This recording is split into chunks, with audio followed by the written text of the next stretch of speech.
two suspects accused of killing 15-year-old Adia Pendleton. 20-year-old Kenneth Williams is charged with providing the gun and driving the getaway car, and 18-year-old Michael Ward allegedly is the one who fired the fatal shot. Adia was an honor student at King College Prep. She was killed when the suspects, described by police as gang members, allegedly opened fire at a Southside park. And in court proceedings today, prosecutors allege the suspects were seeking revenge for a shooting last year by a rival gang in which Williams was wounded. So what kind of record did these two men have? We asked our Resentayes to look into their backgrounds, and what did you find? Well, Bill, both suspects do have records, and one of them was on probation at the time of Pendleton's shooting. In fact, we've learned he violated that probation 3 times before her killing. 18-year-old Michael Ward was put on probation after pleading guilty to a weapons charge in January of 2012.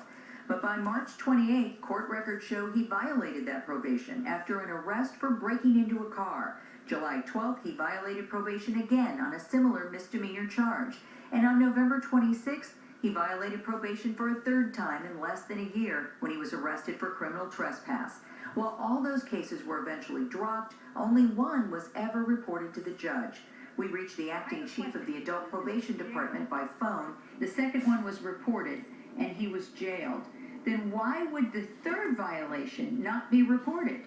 Well, that's what we're going to try to find out. From a probation standpoint, all 3 should have been reported. Reyes says an investigation's underway into what went wrong, but he says since all 3 of Ward's violations were misdemeanors, there's no guarantee he would have been held in jail for long. They were all dismissed eventually because why? Because the complaining witness didn't want to follow through. The other suspect in Pendleton's killing, 20-year-old Kenneth Williams, has only one arrest on his record, a misdemeanor charge of shoplifting in 2011.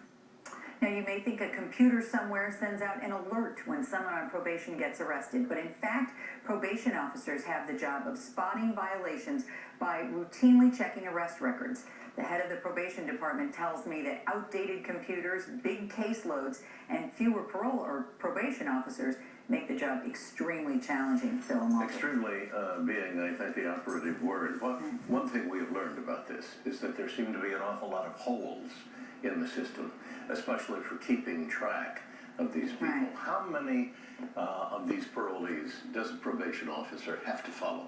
They have a caseload of up to 120 people. I'm not sure how other cities do it, but it seems like an awful lot of people to keep track on. They have to just routinely go check and see if they've been arrested. They're not alerted when it happens. No computer. Do they go through the book? They go in and actually have to check the arrest record. Yes, they do. Wow. Thanks, Roseanne.